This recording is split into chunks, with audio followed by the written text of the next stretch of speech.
Kabanata 6526-6530. Kapag inimbitahan ka ng anak at apo ko dito, lagi kong iniisip. Isa kang sinungaling. Pero hindi ko inaasahan na gagawa ka ng galaw sa kabila ng dati mong hinala. Hindi lang ang asawa ko ang niligtas, pati ako. Iligtas ang buong Hunt family. Tinatrato mo ang Hunt family ng may kabaitan at reinvention. Huwag mag-alala, ang mga nakaraang pangako ay palaging may bisa. Ang sino mang hindi kumikilala sa aking mga lumang buto ay hindi maaaring maging pinuno. Pamilya. Sa oras na ito, ganap na hindi pinansin ni Sun-Min Hunt ang ekspresyon ni Erin Hunt, ngunit tinapik ang kanyang dibdib bilang garantiya. Masyadong magalang si Elder Hunt. Ngumiti si Harvey York. Kung naniwala ka sa akin noong una, walang mangyayari.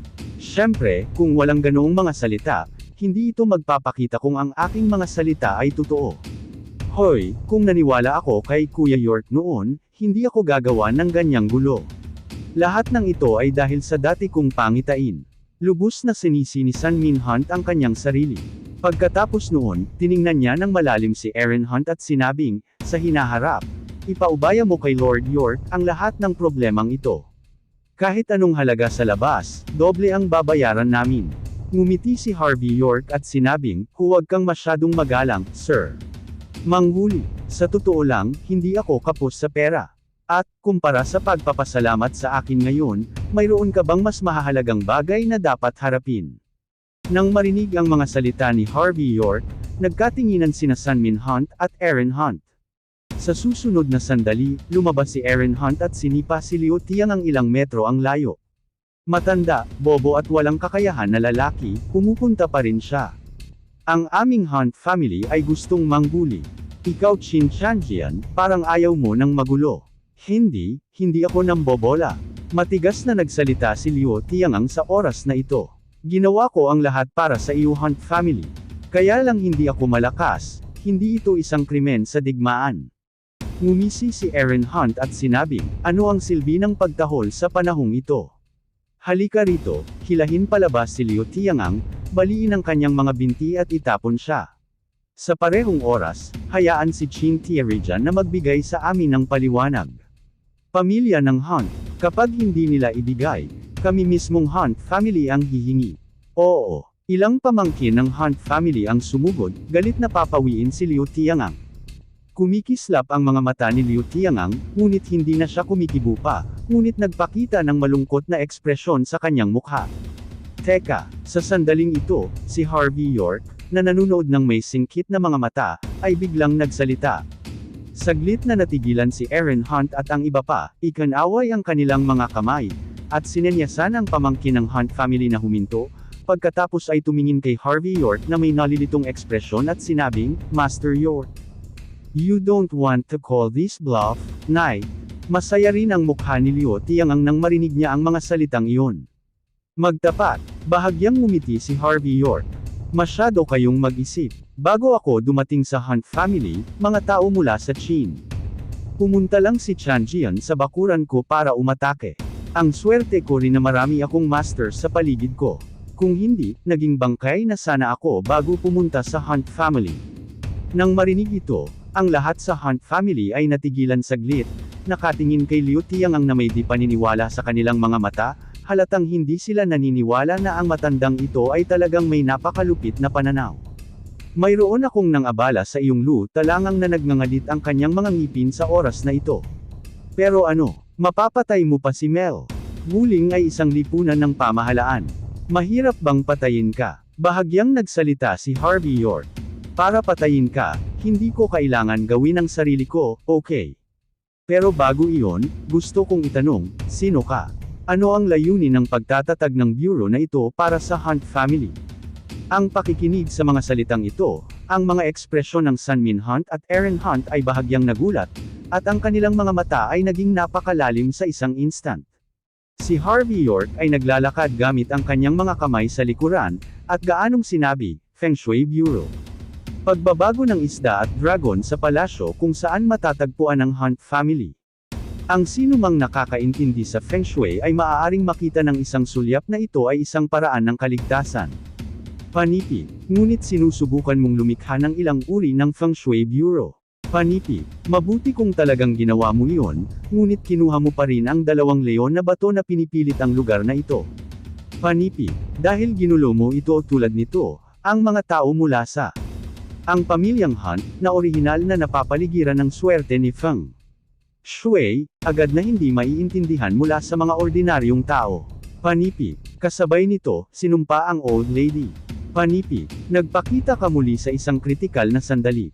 Panipi, tila nais mong tulungan ng Hunt family, ngunit sa katunayan, nais mong samantalahin ang sitwasyon upang sirain ang buong Hunt family, at puksain ang lahat ng mga inapo ng Hunt family. Panipi, kaya, nais kong tanungin, sino ka? Ano ang iyong layunin sa pag-aayos ng sitwasyong ito? Panipi, pakikinig sa mahusay na pag-uusap ni Harvey York, ang sulok ng mga mata ni Aaron. Patuloy na nag-twitch si Hunt. Pagkatapos mag-isip ng ilang sandali, dahan-daang sinabi niya. Tama ba ang pahayag ni Master York?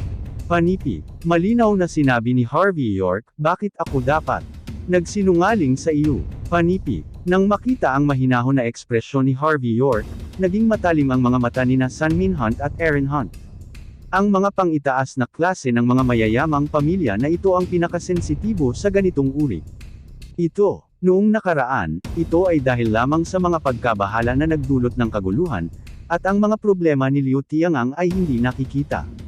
Ipinakita ni Harvey York sa sandaling ito, syempre nais niyang maunawaan ang mga pangunahing puntong ito ng isang sulyap. Ikaw, napagtanto ni Liu Tiangang na may mali, ang kanyang mga talukap ng mata ay nag-tweet ng ligaw. Ang apelyido ay York. Panipi, ako, si Liu Tiangang, matapang na kumilos. Panipi, nagpadala ako ng isang tao upang kunin ka. Panipi, ngunit hindi ka lamang mag-spurt ng dugo para makaganti sa akin. Panipi, ang aming mga inapo ng Xintianjian, kung nais nating magtagumpay sa Wolsing, dapat tayong maglingkod sa mga mayayamang pamilya tulad ng Hunt family sa Wolsing na rin. Panipi, kahit napapatayin natin ang ating sarili, imposible para sa atin na atakehin ang mga higanti. Oo, Panipi, ngumiti si Harvey York, nakasquint sa Liu Tiangang at sinabi, kailan ka, Xintianjian, sumali sa Long Haul? Edad. Panipi, ang pakikinig sa mga salitang, Longevity Hall, Sunmin Hunt at Aaron Hunt's expression ay naging seryoso. Ang katawan ni Liu Tiangang ay nanginginig ng ligaw at sinabi, ano ang Long Haul? Maikling lifespan at Hall. Hindi ko alam kung ano iyon. Pinag-uusapan mo. Panipi, huwag mo akong akusahan sa paggawa ng mga random na patibong para sa sensationalism at pag-frame. Panipi, nais mong sirain ang aming bloodline ng Xintianjian. Maaari mong patayin ang iyong puso. Panipi, walang pakialam si Harvey York, dahil hindi ka galing Longevity Hall, bakit gumagamit ka ng eksklusibong ehersisyo? Longevity Hall. Panipi, kahit na hindi kumpleto, imposible para sa akin na makilala ang uri ng aura. Panipi, ilang beses nang nakitungo si Harvey York sa mga tao sa Hall of Longevity, at matagal na niyang nakilala ang aura. Hindi pa ipinakita ni Liu Tiangang ang kanyang martial arts na paglilinang dati, ngunit maingat na naobserbahan ito ni Harvey York, at nakita pa rin niya ang palatandaan. Bukod dito, ang sinasadyang pagkilos ni Liu Tiangang laban sa Hunt family sa Wolsing ay hindi maaaring di makatwirang aksyon ni Xintianjian, at dapat mayroong isang itim na kamay sa likod nito. Kapag ang mga bagay na ito ay pinagsama, pagkatapos ng maingat na pagsasaalang-alang, maraming mga bagay ang maaaring natural na tapusin. Hindi ko alam kung ano ang iyong pinag-uusapan. Panipi, ang pakikinig sa Harvey York ay nag-uusap tungkol sa kasanayan, ang mukha ni Liu Tiangang ay lalong naging pangit, at mayroong isang pahiwatig ng katatagan sa kanyang mga salita. Upang patayin ang aming linya ng Xintianjian, tunay mong ginawa ang lahat ng iyong makakaya. Panipi, mayroon ka bang magagawa? Biglang tumawa si Aaron Hunt. Liu Tiangang, ikaw ay mula sa linya ng Xintianjian, at ang iyong lakas ay hindi dapat maibabagay. Panipi, bagaman hindi mahalaga bilang nangungunang 10 pamilya at 5 sinaunang pamilya, tiyak na mas mahusay ito kaysa sa average na pamilya ng klase. Panipi, kahit na ang Hall of Longevity ay misteryoso, kasama natin, na hindi pa naririnig. Panipi, ikaw Xintianjian ay mula sa parehong linya, at ngayon mayroon kang 3 daloy at 9 na pamilya, at ikaw ay nasa lahat ng dako. Panipi, Sabihin mo sa akin, hindi mo pa naririnig ang Hall. Longevity. Panipi, mayroon kang 300 tails na pilak dito. Panipi, masyado ka bang matuwid sa sarili, o sa palagay mo? Ang aming pamilya Hunt ay napakadaling lokohin. Panipi, sa palagay mo ba ang aming Hunt family sa Walls Inn ay isang tigre na walang ngipin, hayaan mong harapin ito. Panipi, habang sinasabi ito, ang mga mata ni Aaron Hunt ay naging mas malamig at mas malamig. Pagkatapos ng lahat, imposible para sa kanya na maging isang mabuting tao. Nang magalit siya, ang kabangisan at kakilakilabot ng Hunt family sa Walls Inn ay ganap na isiniwalat. Ngumiti si Harvey York sa tagiliran, at sinabi, sa pamamagitan ng paraan, masasabi ko sa Panginoon ng Hunt family ang tungkol sa mga katangian ng pagsasagawa ng Hall of Longevity. Guro, maaari mong hilingin sa martial arts master ng iyong Hunt family na tingnan. Panipi, sa oras na iyon, malinis ang malinis, at malinis ang puti. Panipi, kung nais mong gumawa ng isang krimen, walang dahilan. Panipi, itinuro ni Liu Tiangang sa Harvey York sa sandaling ito, sobrang galit.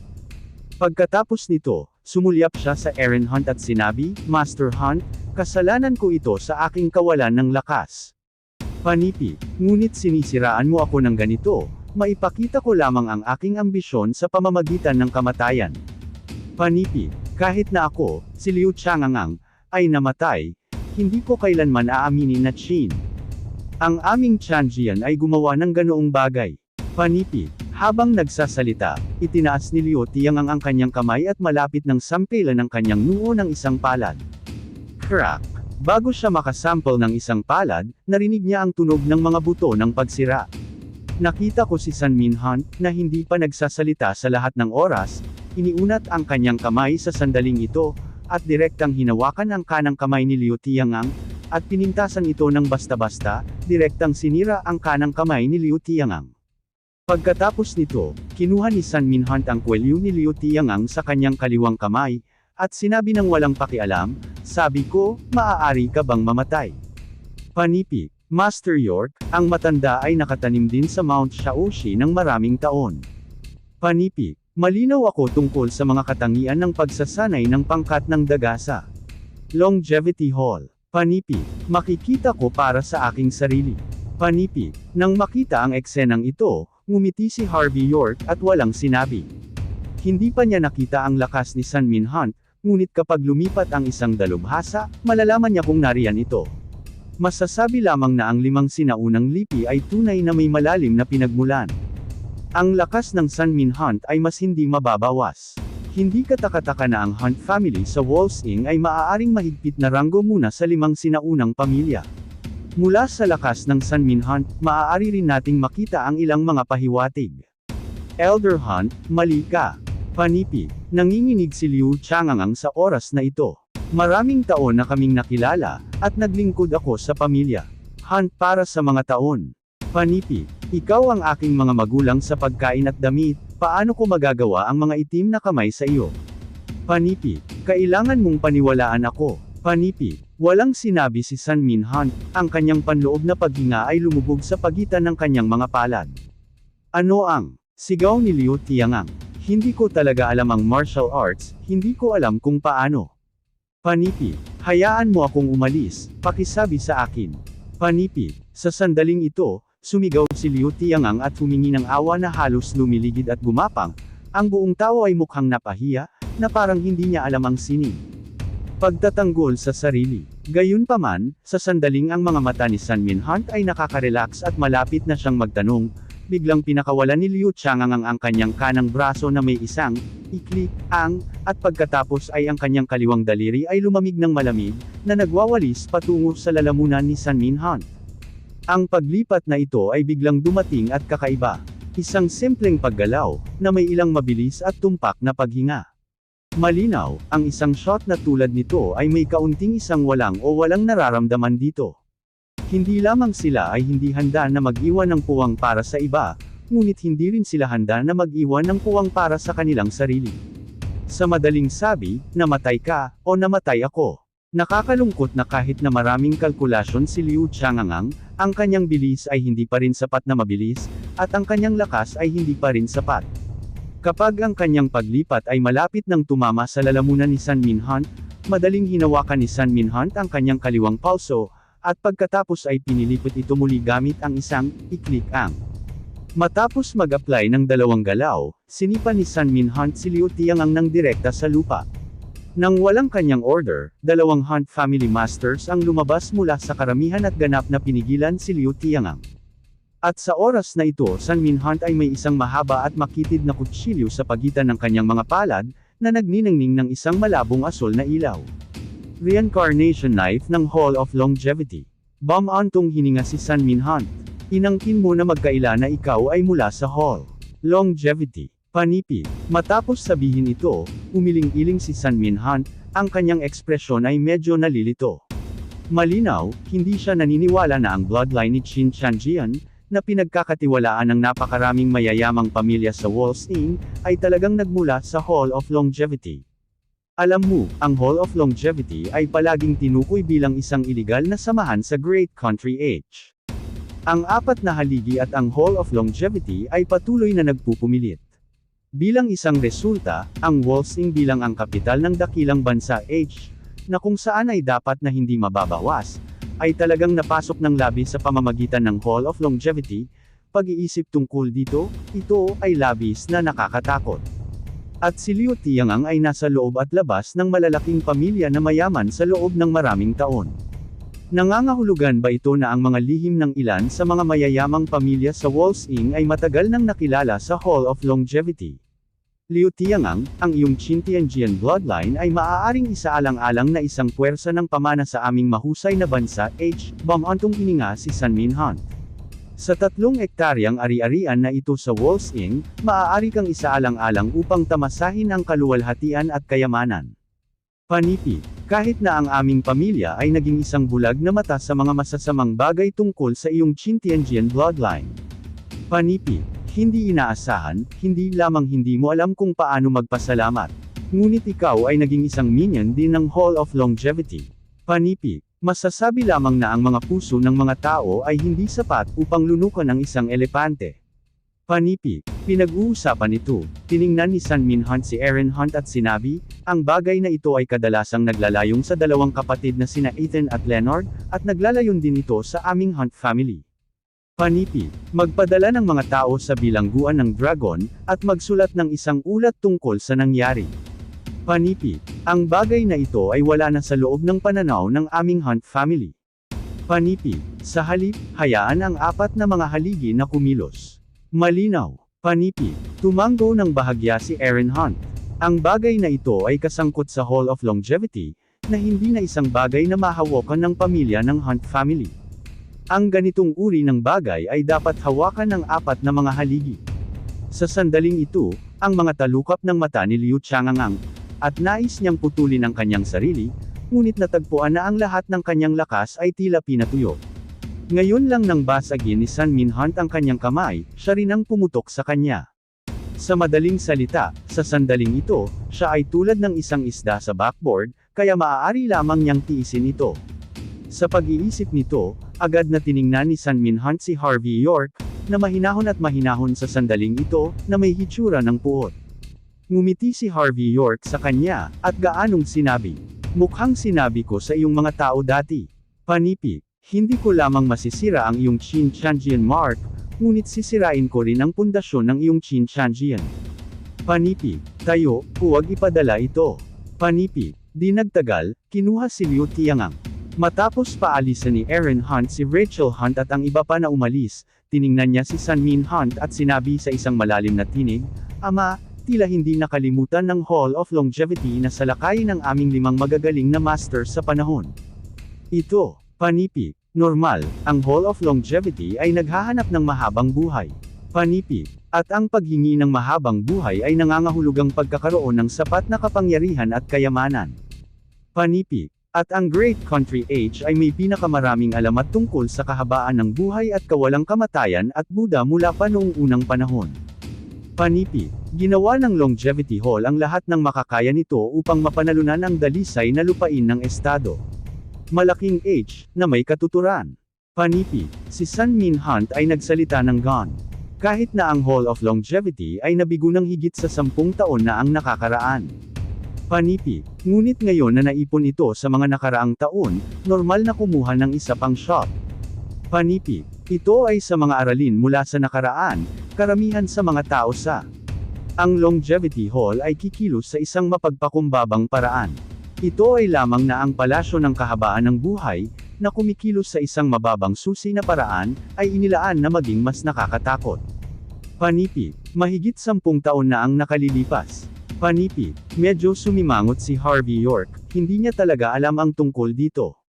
Tila nakikita ang mga pag-aalinlangan ni Harvey York, nag-atubili sandali si Sun-Min Hunt bago dahan-daang sinasabi, si Master York ay masyadong bata, marahil ay hindi niya alam. Panipi, sa higit sa 10 taon, ang mga tao sa Hall of Longevity ay nagpasok ng mga nangungunang koponan ng aming Big H Nation sa isang malaking sukat. Panipi, pagkatapos ay itinulak nila ang operasyon ng covert upang maglakbay papunta mga bundok ng Kunlun. Panipi, sinasabing mayroong isang paraan ng kahabaan ng buhay sa Kunlun Mountains.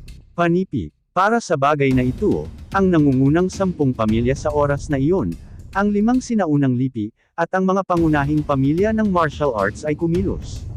Panipi, bilang isang resulta, hindi lamang ito matatagpuan, ngunit ang bawat pamilya ay nawala ng maraming mga elite. Panipi, at pagkatapos ay nalaman ko na ang Longevity Hall ay naghahanda na pumatay ng 2 ibon na may isang bato sa bagay na ito. Sa isang banda, maging handa na gamitin kami. Paggalugad ng mga pamamaraan ng kahabaan ng buhay. Panipi, sa kabilang banda, naghahanda kami upang hayaan ang aming pangunahing nangungunang puwersa na pumatay sa bawat isa upang makapasok sila sa bansa. Malaking H. Sa kabutihang palad, sa kritikal na sandali, sumulong si Elder Ladok at maayos na nalutas ang mga 10th heart na kumakalat sa Hall of Longevity. Panipi, at ang pangyayaring iyon ang nagtatag ng katayuan ng pamilya Ladok bilang pinuno ng nangungunang 10 pamilya. Panipi, gayunpaman, pagkatapos ng insidente higit sa 10 taon na ang nakalilipas, Hall. Ang kahabaan ng buhay ngayon ay napakasimple. Panipi, sa oras na ito, bigla naming sinalakay ang aming Hunt family, kaya kailangan nating suriin ng mabuti, ano ang gagawin natin. Panipi, napakadali. Panipi, mahinahon na sinabi ni Harvey York. Ang mga lobo at ulap ay tumaas, at ang mga alon ay bumagsak sa ilalim ng tila kalmadong tubig. Panipi, ang bagay ng Great H Country Business Alliance ay nakabinbin, ang tunggalian sa pagitan ng Great H Country Martial Alliance at ang sekta ng Shinto ng isla ay hindi pa nagsimula, at ang pandaigdigang sitwasyon ay kasalukuyang nagbabago. Panipi, ito ang perpektong oras para sa Longevity Hall na kumilos. Panipi, dahil lamang sa mga gawain ng lumang madam na hindi nagtagal, inanyayahan mo si Liu Tiang ang nabaguhin ang Feng Shui. Samantalahin ito ng isang beses sa isang buhay na pagkakataon upang magkaisa ka Hunt families. Panipi, pagkatapos ay sinakop ng mga kalapati ang pugad ng Magpie, at maaaring magamit ng Longevity Hall ang enerhiya ng Hunt family upang makialam sa buong sitwasyon sa Walls Inn, at sa gayon makakakuha ng mas malaking kita. Panipi, si Sun-Min Hunt ay sumimangot ng bahagya at sinabi, ngunit ang tanong ay, kahit na kinuha nila ang pagkakataong ito upang puksain ang lahat ng aming Hunt family, paano nila sakupin ang pugad ng Magpie? Panipi, simple. Panipi, Jin Ising ni Harvey York ang mapangarapan sa isang salita. Ang mga tao dito ay lahat ng direktang mga inapo ng pamilya ng Hunt. Panipi, patay ang direktang linya, kailangan lang nilang suportahan ang mga karagdagang linya upang maabot ang tuktok. Panipi, kahit na ang mga kandidato, natagpuan nila ang mga ito. Panipi, maghintay ka lang hanggang mamatay ka. Panipi, maaaring isipin ni Elder Hunt tungkol dito, kung mayroong anumang mga bagong dating na biglang lumitaw sa gilid kamakailan. Panipi, bilang karagdagan, ang taong unang tumagas ng balita sa iyo at hiniling sa iyo na bumalik upang mamuno sa pangkalahatang sitwasyon ay maaari ring parusahan. Panipi, bumagsak ang mga mata ni Sun-Min Hunt, at sa susunod na sandali, nahulog ang kanyang mga mata kay Xiaoyan Hunt na hindi malayo.